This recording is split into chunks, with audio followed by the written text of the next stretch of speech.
Very good morning students. हमारी आज की वर्कशीट चैप्टर जीवन की मौलिक इकाई कोशिका पर आधारित है।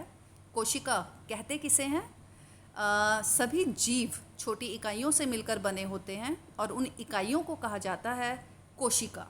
सभी जीवों में कुछ विशिष्ट लक्षण होते हैं, जैसे वो वृद्धि करते हैं, उत्सर्जन अपशिष्ट बाहर निकालते हैं, भोजन लेते हैं, सांस लेते हैं। और ये सभी क्रियाकलाप जीवों में कैसे संभव हो पाता है? कोशिका के कारण, क्योंकि कोशिकाओं में पदार्थों का आदान प्रदान होता है। कोशिकाओं के कुछ विशिष्ट अंग होते हैं जिन्हें कहा जाता है कोशिकांग। मान लीजिए ये आपकी कोई कोशिका है, ये इसकी हो गई कोशिका झिल्ली, और ये हो गया इसका केंद्रक, सेंटर में जो डार्क पोर्शन होता है, और यहाँ पर होता है इसका कोशिका द्रव्य। तो कोशिका के ये तीन जो है विशिष्ट अंग है जो सभी कोशिकाओं में उपस्थित होते हैं: कोशिका झिल्ली, केंद्रक, कोशिका द्रव्य। ठीक है। यहाँ पर आप देखिए, जो ये कोशिका झिल्ली है, इस कोशिका झिल्ली को हम परागमय झिल्ली भी कहते हैं। क्यों परागमय झिल्ली कहते हैं? क्योंकि ये जो कोशिका की झिल्ली है, यहाँ से पदार्थों का आदान प्रदान, ज़रूरी पदार्थ जैसे ऑक्सीजन, कार्बन डाइऑक्साइड, पोषक तत्व, जल इत्यादि आदि का आदान प्रदान, ये पदार्थों को अंदर बाहर कोशिका के आने जाने देती है। कौन सी विधि के द्वारा? विसरण और परासरण।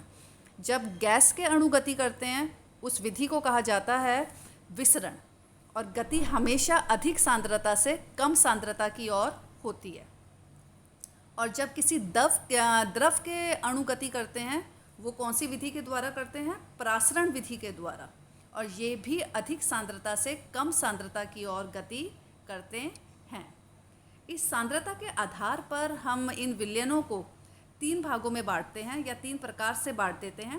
पहला है आपका जो है ये अल्प परासरण दाबी, अल्प परासरण दाबी। दूसरा है समपरासरण दाबी। तीसरा है आपका अति परासरण दाबी। यहाँ पर आप देखिए, अल्प परासरण दाबी विलयन जो है कहते किसे हैं?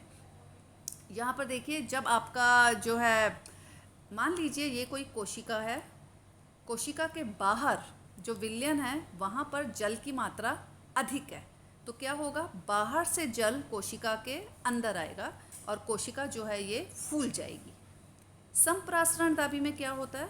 कोशिका के अंदर और बाहर जल की मात्रा समान होती है, तो यहाँ पर कोशिका का आकार नहीं बदलता। अति परासरण दाबी विलयन में क्या होता है कि कोशिका के अंदर जल की मात्रा अधिक होती है, तो कोशिका के अंदर से जल बाहर की ओर गति करता है। इसमें कोशिका जो है आपकी सिकुड़ जाती है। पहले वाले केस में इसमें कोशिका फूल जाती है, इसमें कोशिका का आकार नहीं बदलता, इसमें कोशिका सिकुड़ जाती है। अब यहाँ पर देखिए, आपको लाल रक्त कोशिकाएं हैं आपके पास, आपने उन्हें तीन अलग अलग प्रकार के विलयन में डाला हुआ है। अब यहाँ पर देखिए, जो पहला वाला है आपका समपरासरण दाबी विलयन है, दूसरा अल्पपरासरण दाबी है, और तीसरा अति परासरण दाबी है। पहले समपरासरण दाबी में इस रक्त कोशिका का कोई आकार नहीं बदलेगा। अल्पपरासरण दाबी में कोशिका देखिए फूल गई है, क्योंकि जल के जो अणु हैं बाहर से अंदर की ओर गति कर रहे हैं, ये देख रहे हैं। और यहाँ पर देखिए अति परासरण दाबी में कोशिका के अंदर से जल बाहर आ रहा है, तो इसमें कोशिका जो है आपकी सिकुड़ गई है। ठीक है। अब यहाँ पर आप आइए, एक आपकी अलग से एक और टर्म आ गई है आपकी, जीव द्रव कुंचन किसे कहते हैं? जो पौधे होते हैं, पौधों में एक अलग से भित्ति होती है। ये कोशिका झिल्ली तो सब में उपस्थित होती है, लेकिन पौधों में इन कोशिका झिल्ली के अलावा एक और भित्ति होती है जिसे कहा जाता है कोशिका भित्ति। ये पौधों की कोशिकाओं का बचाव करती है सर्दी, गर्मी, बारिश, तूफान से। कई बार ऐसा होता है कि परासरण विधि के द्वारा कोशिका के अंदर पानी की कमी हो जाती है, तो जिसके कारण क्या हो जाता है, अंदर की जो ये प्लाज्मा झिल्ली है और अंदर के पदार्थ जो हैं वो सिकुड़ जाते हैं। आप यहाँ पर देखिए, ये पदार्थ जो है अंदर के सिकुड़ गए हैं पानी की कमी के कारण, तो इसे कहा जाता है जीव द्रव कुंचन। तो एक बार अभ्यास के क्वेश्चन आप देख लीजिए। कोशिका झिल्ली का क्या महत्व है?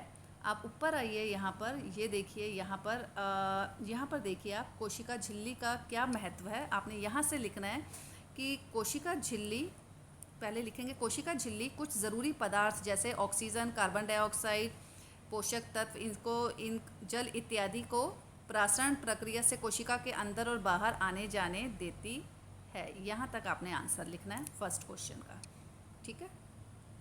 सेकंड देखिए, जीव द्रव कुंचन का चित्र सहित व्याख्या कीजिए। या इसके ऊपर ही बना हुआ है जीव द्रव कुंचन, ये इसका डायग्राम बना हुआ है और यहाँ ये आपने पूरा यहाँ से यहाँ तक लिखना है और ये वाला डायग्राम साथ में बनाना है। कोशिका का कौन सा भाग परागमय है? कोशिका झिल्ली है इसका उत्तर।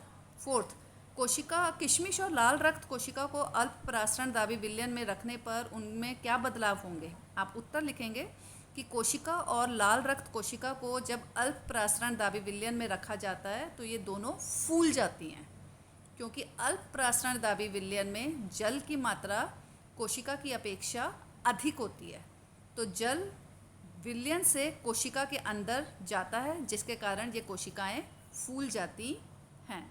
तो आई होप आप सबको आज की वर्कशीट समझ आ गई होगी। Thank you.